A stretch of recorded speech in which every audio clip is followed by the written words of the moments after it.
नमस्कार, आगाज टाइम्स देख रहे हैं आप। मैं हूं आपके साथ पलक शर्मा। खबर अमरोहा से है, जहां बचरायू पुलिस ने बड़ी कामयाबी हासिल की है। पुलिस ने 10 साल से फरार चल रहे 25,000 के इनामिया अभियुक्त को गिरफ्तार किया है। आरोपी पॉक्सो एक्ट के मामले में वांछित था और साथ ही दरअसल साल 2016 में थाना बचरायू में एक नाबालिग लड़की के अपहरण का मामला दर्ज हुआ था। इस संबंध में मुकदमा अपराध संख्या 218/2016 धारा 363/366/506/368 भारतीय 7/8 पॉक्सो एक्ट के तहत मुकदमा पंजीकृत किया गया। वांछित अपराधियों की गिरफ्तारी के अभियान में सर्विलांस सेल और एसओजी टीम के साथ मिलकर 10 साल से फरार चल रहे इनामी अभियुक्त सोनू को गिरफ्तार किया गया।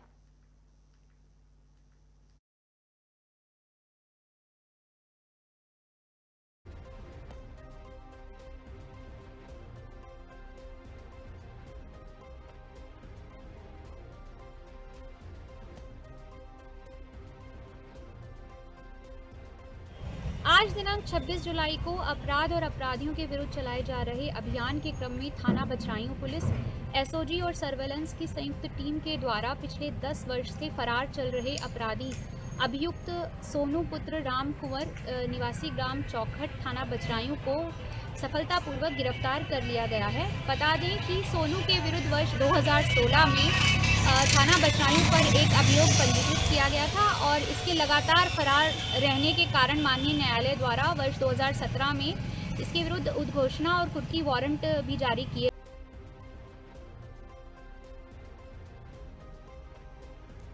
चंदौली जिले के बलुआ थाना क्षेत्र से अमिलाए गांव में लाइसेंसी पिस्टल लहराने से एक वीडियो सोशल मीडिया पर तेजी से वायरल होने वाला है। और साथ ही आपको बता दें, घटना के बाद गांव में कुछ समय के लिए तनाव का माहौल बन गया। हालांकि पुलिस की सक्रियता से स्थिति पूरी तरह नियंत्रण में है। देखते ही देखते विवाद इतना बढ़ गया और दोनों पक्ष आमने सामने आ गए। इसी दौरान वर्तमान ग्राम प्रधान की लाइसेंसी पिस्टल उनकी धोती से निकालकर जमीन पर गिर गई। और साथ ही आपको बता दें कि आरोप है कि प्रधान के बेटे ने जमीन पर गिरी पिस्टल उठाकर दूसरे पक्ष पर गोली की वहां पर लोगों पर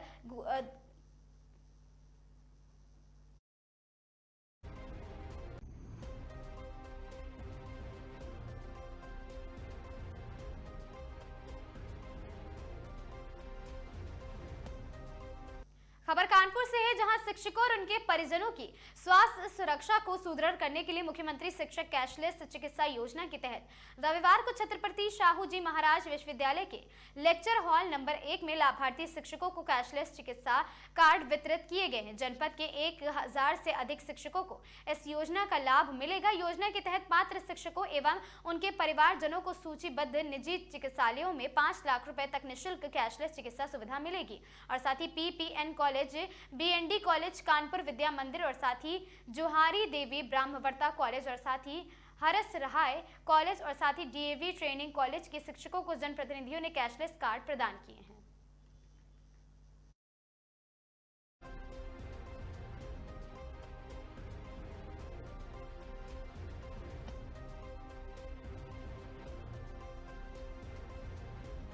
नगर पंचायत जवा के गांव छोटा जवा के सौरभ वाल्मीकि ने लिया है 20,000 पौधे लगाने का संकल्प।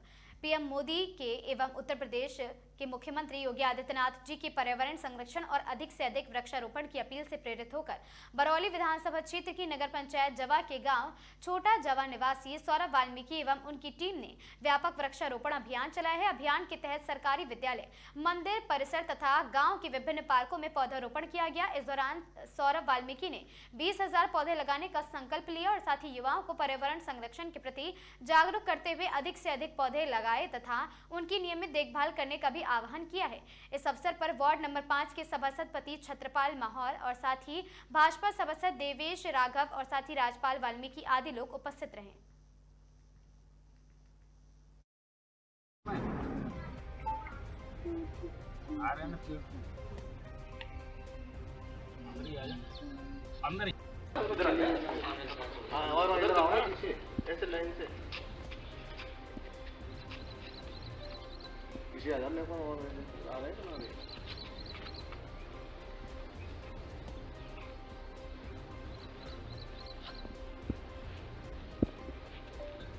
क्या नाम है आपका और कहाँ के रहने वाले हो? सर, मेरा नाम सौरभ वाल्मीकि है और मैं जमा नगर पंचायत गांव छोटे जमा का निवासी हूं।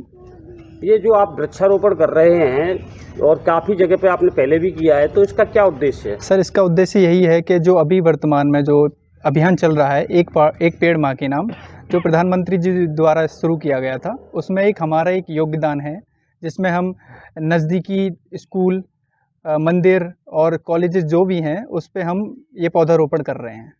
तो आप ये नज़दीकी स्कूल और मंदिर इन्हीं जगहों पे पौधारोपण कर रहे हैं, इसका क्या उद्देश्य है? काफ़ी और भी जगह पड़ी हुई हैं, वहाँ पे भी करेंगे या इन्हीं जगहों पे करना है? सर, हमारा उद्देश्य यही है कि हम सुरक्षित जगहों पर ही पौधारोपण करें, जिससे कि पौधा उग भी पाए अच्छे से और सुरक्षित भी रहे। युवाओं के लिए क्या संदेश देना चाहोगे? सर, युवाओं के लिए यही जागरूकता देना चाहते हैं कि हमारी तरह ही वो अपने नज़दीकी सुरक्षित स्थानों पर पौधारोपण करें। ट्री गार्ड जो लगाया है इसको लेकर क्या कहोगे?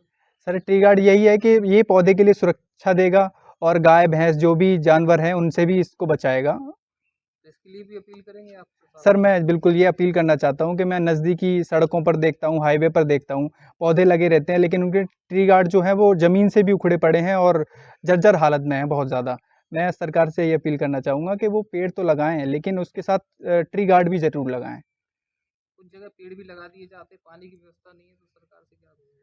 सर, पानी की व्यवस्था सरकार को करनी चाहिए और हर पेड़ को मतलब पौधे को पानी ज़रूरी है और रोपण होना चाहिए और पानी भी लगाना चाहिए। आगे भविष्य में आप कितनी जगह पे और पौधारोपण करोगे? करीबन कितने पौधे आप लगाओगे अपनी टीम के द्वारा? सर, हमारी जो टीम है, जो हमारे युवा हैं, हम चाहते हैं कि एक इंसान करीबन 10 से 20 पौधे अपने नाम के लगाए और आसपास के नज़दीकी मोहल्ले, गांव से शुरू करें और आगे तक जहां भी आवश्यकता पड़े वहां हम पौधे लगाएंगे। वृक्षारोपण का कार्य जो आपके क्षेत्र जवा क्षेत्र के युवा जो कर रहे हैं, इनके लिए आप कोई संदेश या इनके लिए आगे प्रोत्साहन के लिए कुछ कहना चाहोगे? बिल्कुल, जैसा कि हमारे यशस्वी प्रधानमंत्री श्रीमान नरेंद्र मोदी जी और यशस्वी मुख्यमंत्री आदरणीय योगी आदित्य महाराज जी जो है एक वृक्ष माँ के नाम जो योजना चल रही है, उसके तहत मैं सभी युवा भाइयों से कहूँगा कि एक वृक्ष जरूर अपनी माँ के नाम लगाएं और आने वाले समय में वृक्ष ही हमारा जीवन है। यही मैं युवा भाइयों सबसे कहूँगा कि एक वृक्ष जरूर और उसके पालक भी बने। वृक्ष के लगाना ही हमारी भूमिका नहीं है, उसके पालक बनना जो है। तो आप पूरे अलीगढ़ क्षेत्र के युवाओं के लिए कुछ संदेश भी देना चाहोगे इसके? जी बिल्कुल, मैं यही है कि जैसे ही महाराज जी का वो है जो एक वृक्ष माँ के नाम, मैं सभी युवा भाइयों से, सर्व समाज के युवा भाइयों से कहूँगा कि एक वृक्ष जरूर लगाएं और आगामी आने वाले त्यौहार 15 अगस्त एवं रक्षाबंधन की सभी भाइयों को हार्दिक शुभकामनाएं। मैं देवेश कुमार राघव, भाजपा सभासद, वार्ड नंबर 12, जवा नगर पंचायत से, और हमारे सभी बड़े भाई, ये भी सभी संभ्रांत व्यक्ति जो है और युवा भाई हमारे साथ हैं जिन्होंने भी वृक्षारोपण किया है, ये सभी सम्मानीय व्यक्ति हैं। अरे बच्चों पीछे आ जाओ ना, सब लोग आ जाओ इधर उधर जगह देख लो, कहीं चेहरा तो आ ही जाए। इधर आइए छोटू, इधर इधर।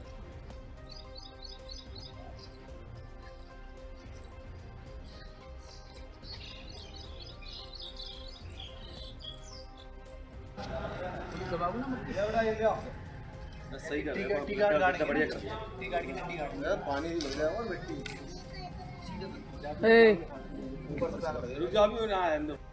खबर महोबा से है, जहां आदतन शराबी पति की करतूत से थर्राया क्षेत्र, पत्नी की करी हत्या।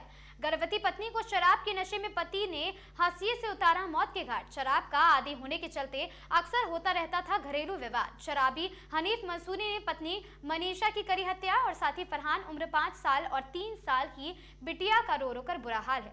पनवाड़ी थाना क्षेत्र के बिजरारी गाँव की घटना।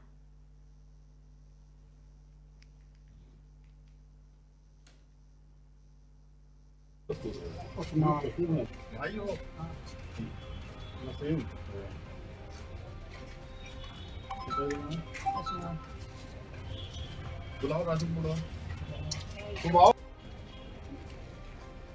हाँ सर, हम इसको शुरू करें सर आपकी तरफ से? ठीक है तब तक हम सब क्लिक कर देते हैं सर, आपकी तरफ से मैं शुरू करता हूँ इसको।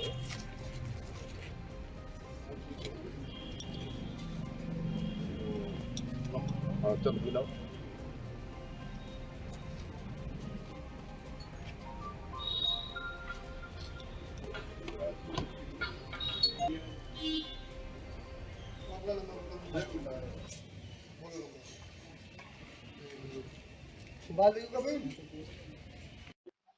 अच्छा, मैंने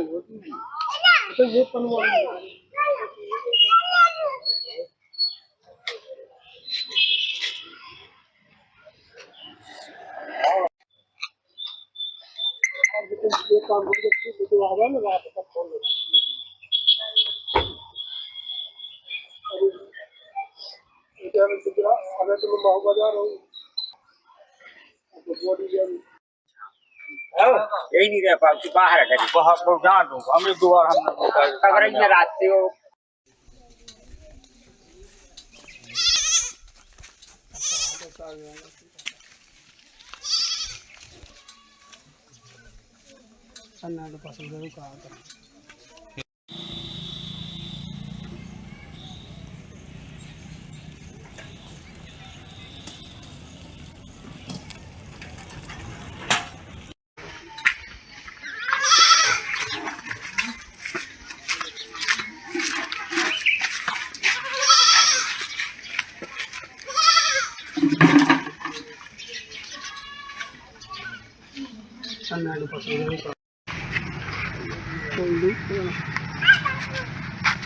गोद में ले लो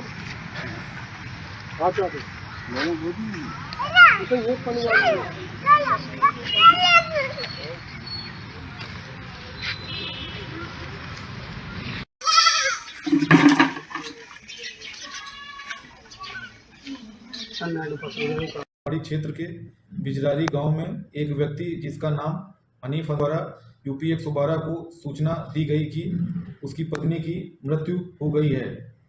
इस सूचना के क्रम में पुलिस द्वारा तत्काल कार्रवाई करते हुए मौका मुआयना किया गया, जिसमें ज्ञात हुआ कि उसी व्यक्ति द्वारा अपनी पत्नी की धारदार हथियार से चोटें पहुंचाई गई हैं, जिसके परिणाम स्वरूप उसकी मृत्यु हो गई है। पुलिस द्वारा तत्काल कार्रवाई करते हुए फील्ड यूनिट को बुलाया गया। तत्पश्चात निरीक्षण के बाद पोस्टमार्टम पंचायतनामा की कार्रवाई कराई जा रही है। अभियुक्त हिरासत में है। परिजनों को सूचना दी गई है। परिजनों से तहरीर प्राप्त करके सुसंगत धाराओं में अभियोग पंजीकृत किया गया है। अग्रिम विधिक कार्रवाई प्रचलित है।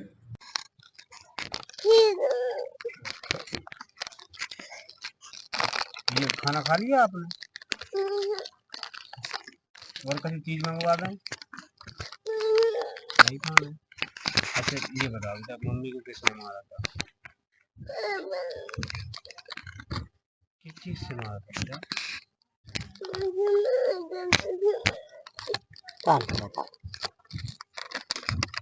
किस चीज से मारो काय से मारो तो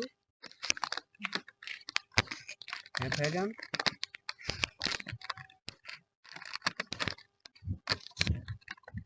उसको मंगवा देगा फैजान तुम्हें है नहीं खाना। अरे फैजान जी बताओ तुम मम्मी को किसने मारा था?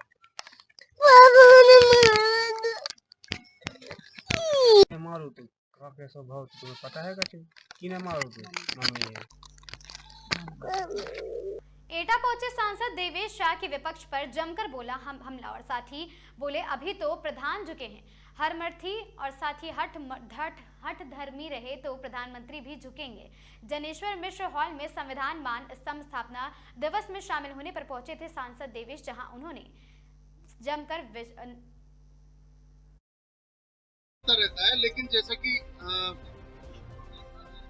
नहीं हाँ एटा में अभी यहाँ पे बैठे थे ये साथी आए थे, मुझे सॉरी मेरे को इनका नाम नहीं याद। ये व्हील चेयर मतलब ट्राई साइकिल के लिए बैटरी वाली है ना।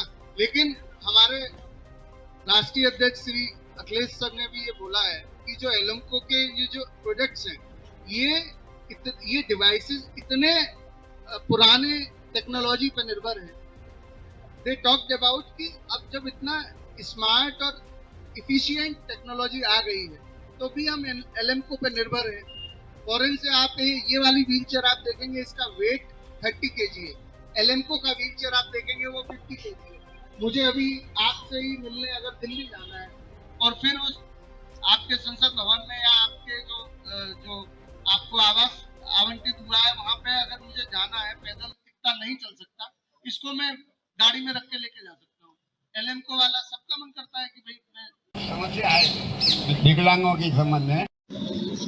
इस मांग पत्र में मैंने कुछ मांगे रखी हैं विकलांगजन से संबंधित। वो सारी मांगे यहाँ पे भी शॉर्ट में उपलब्ध हैं।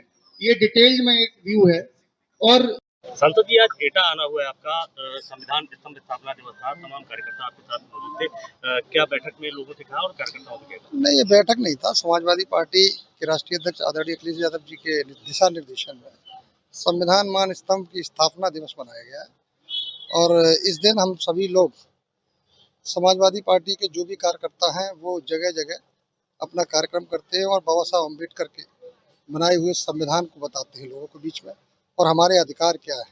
उन अधिकारों के तहत हम लोगों को न्याय, अन्याय इन सब की चर्चा करते हैं और लोगों से कहते हैं कि अपने न्याय को पहचानो। हाल में ही अभी जो है शिक्षा मंत्री ने जो है इस्तीफा दिया है, नए शिक्षा मंत्री बनाए गए हैं। सीजेपी का जो है प्रोटेस्ट चल रहा था, आपकी पार्टी भी समर्थन कर रही थी। लाठीचार्ज को लेकर आप क्या कहेंगे और अब तक जो इस्तीफे को लेकर क्या कहेंगे? देखिए, जिस तरह से इस देश की रीढ़ की हड्डी युवा जो अपने अधिकारों के लिए जो उनको संवैधानिक अधिकार था वो शांतिपूर्ण अपनी मांग रख रहे थे, लेकिन भारतीय जनता पार्टी की सरकार ने उन पे जो लाठियां भागी, बच्चों के साथ अभद्रता की, बच्चियों के साथ कपड़े फटे, करंट लगाए गए, ये मानवता को तार तार करने वाले दृश्य दिखाई दिए। आपने देखा भी होगा, हम लोग भी 2.5 घंटे थाने में रहे उस दिन। तो निश्चित तौर पे आखिरकार युवा है, युवा के सामने सबको झुकना पड़ा। अभी तो प्रधान झुकेंगे, अगर ये हठधर्मी पे अड़े रहे तो प्रधानमंत्री भी झुकेंगे। विपक्ष का हमेशा आरोप रहता है कि जो सांसद हैं वो संसदीय क्षेत्र में कम दिखाई देते हैं, इसको लेकर कभी पूर्व के सांसदों से अगर आप ये पूछेंगे तो शायद अच्छा लगेगा। सांसद जी, अयोध्या मंदिर जो चंदा चोरी का मामला है उसमें 8 लोगों के खिलाफ FIR हुई है, उसमें चंपत राय जैसे जो नामचीन चेहरे थे उन नामों को हटाया गया है। निश्चित तौर पे पूरी भारतीय जनता पार्टी ने जब राम मंदिर की स्थापना करी गई, तब शिलान्यास हुआ तब प्रधानमंत्री जी थे और जब भूमि पूजन हुआ तब भी प्रधानमंत्री जी थे और जब चंदा चोरी हुई है तो तब भी कहीं ना कहीं प्रधानमंत्री जी होंगे। या अब जो आस्था का खिलवाड़ किया गया है, आस्था की चोरी करी गई है। क्या लगता है आपको चंदा चोरी के पीछे कौन कौन लोग हैं? अब हमें तो नहीं मालूम, मुझे तो ये मालूम है कि ये मकान किसने बनाया था और शिलान्यास किसने किया था। उस मकान से चोरी हुई तो चाबी किसके पास थी? सांसद जी, 27 को लेकर क्या कहना चाहेंगे? निश्चित तौर पे 27 में समाजवादी पार्टी उत्तर प्रदेश में भारतीय जनता पार्टी को हटाकर प्रचंड बहुमत से आएगी। हम लोग 300 प्लस से ज्यादा सीटें लेके आ रहे हैं। मुरादाबाद में आज एक जो है कार्यक्रम था, AIMIM चीफ जो ओवैसी जी हैं उन्होंने अखिलेश यादव को लेकर एक जो है टिप्पणी की। उन्होंने कहा उनके सामने जो है पैर पे पैर रखकर बैठेंगे, तो उसको लेके क्या? देखिए, ओवैसी के बारे में क्या कहें? ओवैसी के बारे में मुझे नहीं लगता कि उत्तर प्रदेश में कुछ भी बोलना। वो हैदराबाद से आए हैं, हैदराबाद चले जाएंगे। नहीं, उन्होंने तो कई बार आ चुके हैं। लेकर भी उनके एनकाउंटर को लेकर भी जो है। देखिए, मुझे उनके बयान का आइडिया नहीं, इसलिए मैं उस पर बोलना भी नहीं चाहता, लेकिन मैं ये कहूंगा वो हैदराबाद से आए, हैदराबाद चले जाएंगे। क्या एटा के लिए आपकी कोई अब तक संसद में ऐसी कोई बड़ी उपलब्धि जो आपके द्वारा कराई गई हुई? मेरे द्वारा आप क्या सुनना चाहते हैं? अगर आप सुनना चाहते हैं, मेरे पोर्टल पे जाइए और देखिए कि मैंने एटा को क्या दिया है। और जानकारी अगर लेनी है तो समय समय पर मैं संसद में उठाता भी रहता हूं। आपने कभी देखा हो, इस बार भी मेरे सोमवार से लेके और शुक्रवार तक 4 प्रश्न लगे, लेकिन दुर्भाग्य रहा कि हम लोगों को सदन नहीं चलाना था, तो सदन विरोध किया हमने बच्चों के न्याय के लिए और सदन नहीं चलने दिया। और नहीं तो 4 बार एटा और कासगंज की आवाज आपको और सुनाई देती 4 मुद्दों पर। क्या बड़ी प्रमुख समस्या क्या उठाई गई है आपके द्वारा सांसद? बड़ी प्रमुख समस्या जो थी rail line, Etah Kasganj rail line, उस पर धनावंटन हो गया है, लैंड एक्विजिशन हो गया है और जो भी है, मैं अभी बहुत जल्द एक मीटिंग और करने वाला हूँ रेलवे के अधिकारियों से। तो सबसे बड़ा मुद्दा मेरा चुनावी, मैंने जो चुनाव में मैनिफेस्टो तैयार किया था, मैं उस मैनिफेस्टो पे काम कर रहा हूँ। लगभग 70 से 80% उस मैनिफेस्टो पे काम हो चुका है। जी, बीजेपी की सहयोगी दल की एक पार्टी के नेता ओपी राजभर जो लगातार 55 बार जो है अखिलेश यादव जो की आपकी पार्टी के राष्ट्रीय अध्यक्ष, उन पर जो है तीखे सवाल। अरे उनका खुद का पता नहीं रहता भाई, वो सुबह कहाँ है, शाम क्या है, कहाँ है, उनका खुद का ही पता नहीं है, तो उनके बारे में मैं क्या बोलूँ? और बोलना भी धर्मेंद्र प्रधान जी के इस्तीफे को आप किस तरीके से देखते हैं? इसको लेकर आप क्या कहना चाहेंगे? क्या तरीका से देखना है? जो प्रधान का, अरे प्रधान का तो इस्तीफा होना ही था, प्रधानमंत्री की बारी है। अगर बीजेपी बैकफुट पे आई है इस प्रदर्शन, बिल्कुल बैकफुट पे। बीजेपी 12 साल में जो जेनजीज हैं इस देश के युवा, जो अपने अधिकारों की लड़ाई लड़ रहे थे, जब युवा किसी देश का जागता है तो सरकारों को पीछे हटना पड़ता है। योजना क्या रहेगी आगे की रणनीति क्या रहेगी? रणनीति बताई नहीं जाती है। मिर्जापुर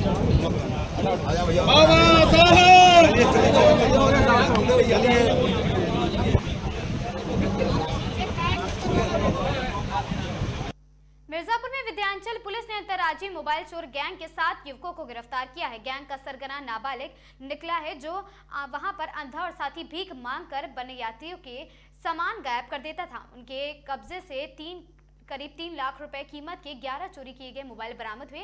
विद्यांचल थाने में सीओ सिटी अमित कुमार ने बताया कि रविवार तड़के मुखबिर से सूचना मिली कि चोरी की मोबाइल बेचने के लिए कुछ लोग पटेंगरा नालाल रेलवे ओवरब्रिज के दक्षिणी हिस्से में एकत्रित हुए हैं। पूछताछ में आरोपियों ने बताया कि वे संगठित गिरोह बनाकर विंध्यवासिनी धाम और साथ ही गंगा घाटों रेलवे स्टेशन और ट्रेनों में आने वाले श्रद्धालुओं को यात्री की मोबाइल चोरी करते थे।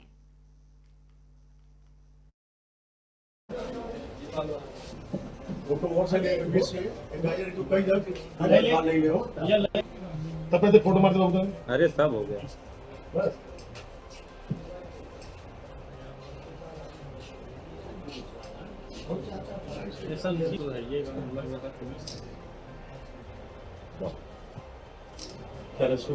हाँ ले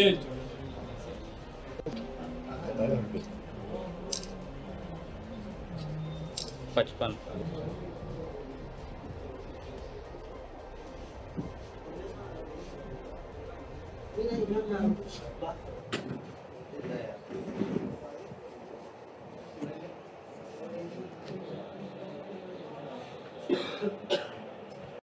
अंधे का रोल करके भीख मांगते हैं और चोरी भी करते हैं मोबाइल। क्या है सर पूरा ये मामला? आज दिनांक 26 तारीख को थाना विंध्याचल की तरफ से लगातार जो हमारे अपराध और अपराधियों के विरुद्ध जो कार्रवाई चल रही है उसी के क्रम में कार्रवाई की जा रही थी कि 7 लड़के जिनकी उम्र लगभग 16-17 साल से लेके 21-22 साल तक की है, वो 11 मोबाइल के साथ 10 एंड्रॉयड मोबाइल है और एक जो है एप्पल का आईफोन है, उसके साथ गिरफ्तार किए गए हैं।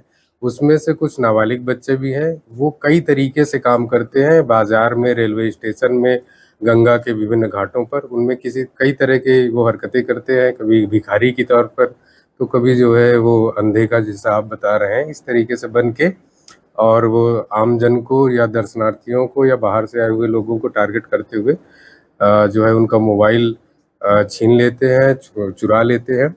और उसी के क्रम में कार्रवाई करते हुए आज हमने आज विंध्याचल थाना पुलिस ने 7 लोगों को गिरफ्तार किया है और गिरफ्तार करके मुकदमा पंजीकृत करके उनके विरुद्ध आवश्यक वैधानिक कार्रवाई की जा रही है। पुलिस रिमांड ली जा रही है, उनको जो है न्यायालय के सम्मुख प्रस्तुत किया जाएगा। सर, जो इसमें जो नाबालिग लड़का है जो भीख मांगने काम करता है और नाटक भी करता है, अंधा बन जाता है, उसका क्या रोल है सर उसमें?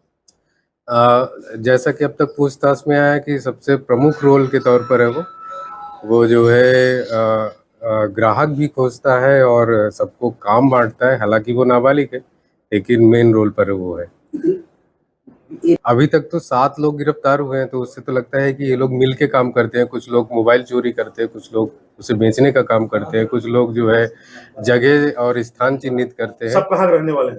ये हमारे अभी जितने पकड़ाए हैं सबके सब थाना विंध्याचल क्षेत्र के ही रहने वाले हैं। अंतर जनपदीय कार्य करते हैं ये।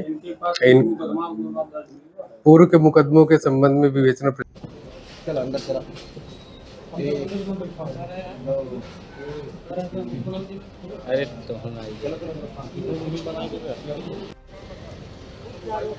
खबर सोनभद्र से है, जहां अखिल भारतीय आदिवासी महासभा कार्यकर्ता सम्मेलन का किया गया आयोजन। सोनभद्र, मिर्जापुर, चंदौली समेत पड़ोसी राज्यों के कार्यकर्ता शामिल हुए। साथ ही 1 सितंबर को दिल्ली के जंतर मंतर पर राष्ट्रीय आंदोलन का ऐलान हुआ। जल, जंगल, जमीन और वन अधिकार अधिनियम 2006 के क्रियान्वयन पर की है मांग। और साथ ही सुखलाल गोरे ने आदिवासी क्षेत्रों में भूमि और संसाधनों पर अधिकार सुनिश्चित करने की मांग की है। पेपर लीक से प्रभावित छात्रों को सम्मेलन में श्रद्धांजलि दी गई। और साथ ही समर शास्त्री ने जल, जंगल और जमीन पर आदिवासियों के पारंपरिक अधिकार सुरक्षित रखने की बात कही है। आदिवासी भूमि की सुरक्षा, शिक्षा और रोजगार के मुद्दे सम्मेलन में प्रमुखता से उठाए गए।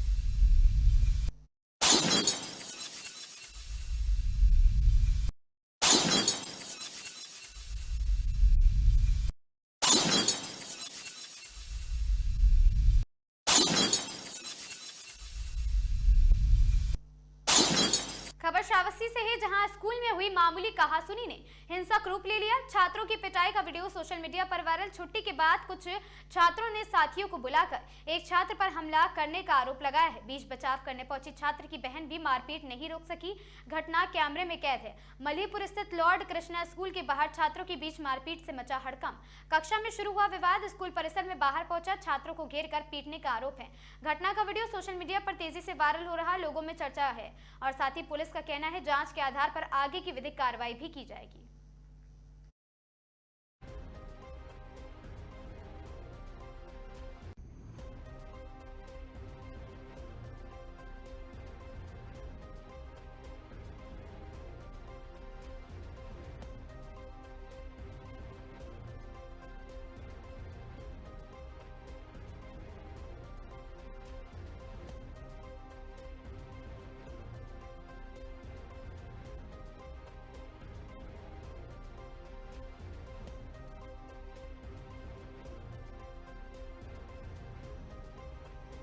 खबर सोनभद्र से है, जहां अखिल भारतीय आदिवासी महासभा कार्यकर्ता सम्मेलन का किया गया आयोजन। सोनभद्र, मिर्जापुर, चंदौली समेत पड़ोसी राज्यों के कार्यकर्ता शामिल हुए। 1 सितंबर को दिल्ली के जंतर मंतर पर राष्ट्रीय आंदोलन का ऐलान और साथ ही जल, जंगल, जमीन और वन अधिकार अधिनियम 2006 के क्रियान्वयन की मांग उठी और साथ ही राष्ट्रीय महासचिव सुखलाल गोरे ने पैसा कानून के तहत ग्राम सभाओं के अधिकार लागू करने पर जोर दिया है। राष्ट्रीय सदस्य समर शास्त्री ने आदिवासी धर्म के लिए अलग धर्म कार्ड बनाने की भी मांग दोहराई है। देश के संयोजक आज यहाँ पर किस तरह का सम्मेलन हो रहा है? आज हम लोगों ने उत्तर प्रदेश में स्थापना के तौर पर प्रथम जो है सोनभद्र, चंदौली, मिर्जापुर के जो आदिवासी हमारे जो कार्यकर्ता हैं उनको लेके एक सम्मेलन कर रहे हैं। देखा गया कि जुगल क्षेत्र में बहुत से आदिवासी इस समय लगातार आत्महत्या कर रहे हैं, आखिर क्या वजह है कि उनकी आत्महत्या के पीछे? देखिए, जुगेल में भी और भी जगहों पे देखिएगा तो आदिवासी भी, किसान भी और नौजवान भी, ये सब लोगों के बीच में आत्महत्या की घटनाएं आप जरूर देखें।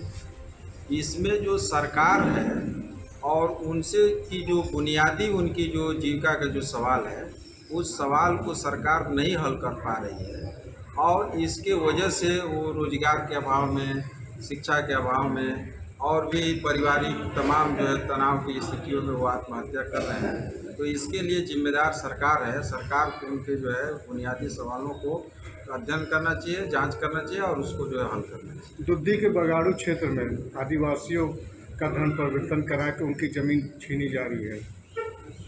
ये देखिए, हम लोगों ने इस बात को राष्ट्रीय स्तर पर उठाया है और चूँकि झारखंड में भी ये बात आई थी कि अनुसूचित जाति और अनुसूचित जनजाति के लोगों की ज़मीन को कोई जो है अन्य जाति के लोग जो है उसको रजिस्ट्री नहीं करा सकते, ले नहीं सकते। इसके लिए झारखंड में तो उस आदिवासी समाज का दर्जा ही ख़त्म करने के लिए सरकार ने पूरा योजना लेकर आई थी और ये लगातार कोशिश हो रहा है कि आदिवासी समाज का जो दर्जा है वो समाप्त हो जाए, कि उनकी ज़मीनों को कोई भी जो है ले सके।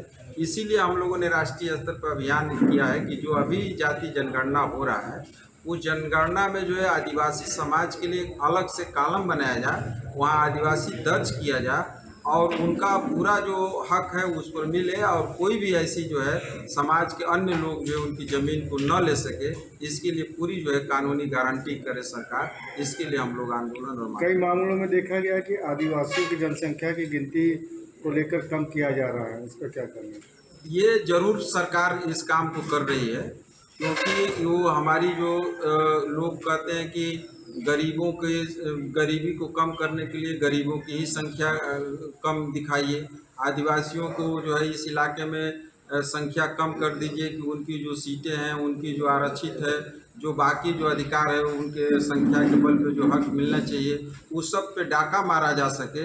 इस योजना के तहत ये सब किया जा रहा है, उसको हम लोग कतई बर्दाश्त नहीं करेंगे, उसके खिलाफ हम लोग लड़ेंगे। आपने अभी अपने भाषण में सोनभद्र के संसाधनों पर बाहरी लोगों का हस्तक्षेप बताया और व्यवसाय किया। और मेरा नाम सुखलाल गोरे, अखिल भारतीय आदिवासी महासभा राष्ट्रीय महासचिव।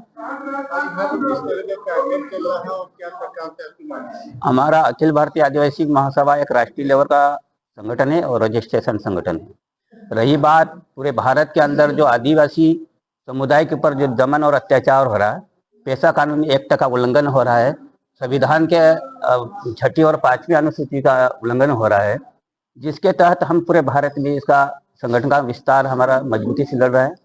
जैसे कि हम एक नारे के साथ कहते हैं कि न विधानसभा न लोकसभा, सबसे बड़ी ग्राम सभा। तो ग्राम सभा के पेशा एक्ट कानून के तहत किसी भी अधिकारी को बिना ग्राम सभा की अनुमति न सरकार को अधिकार है कि उस ग्राम पंचायत को उजाड़ने का अधिकार है। पेशा एक्ट कानून ये बोलता है। उसके बाद भी कई राज्यों के अंदर हमारे आदिवासियों की जल जंगल जमीन कारपोरेट घरानों को या कारपोरेट इलेक्ट्रॉनिक बॉन्ड चंदा लेने वाली सरकारें उनको कौड़ी के भाव में बेच रही है। रही बात हमारा अभी यहाँ का मालूम पड़ा कि यहाँ की जमीन जल जंगल जमीन है, यह आरक्षित सीट है। उसके बाद भी यहाँ पर जो ग्राम सभा का अधिकार क्षेत्र है वो उनको नहीं मिल दिया जा रहा है। वन अधिकार कानून ये बोलता है कि 2006 से काबिज ग्राम सभा में सामूहिक दावा आपत्ति लगा सकते हैं। सामूहिक दावा आपत्ति के बाद में उसको पट्टे देने का अधिकार है। आज़ादी से अभी तक हम आदिवासियों पर दमन और अत्याचार हुआ है। और सबसे ज्यादा अगर उमरा विधानसभा की क्षेत्र के विधायक खुद आदिवासी समाज से मंत्री हैं, उन्होंने समाज के लिए क्या किया?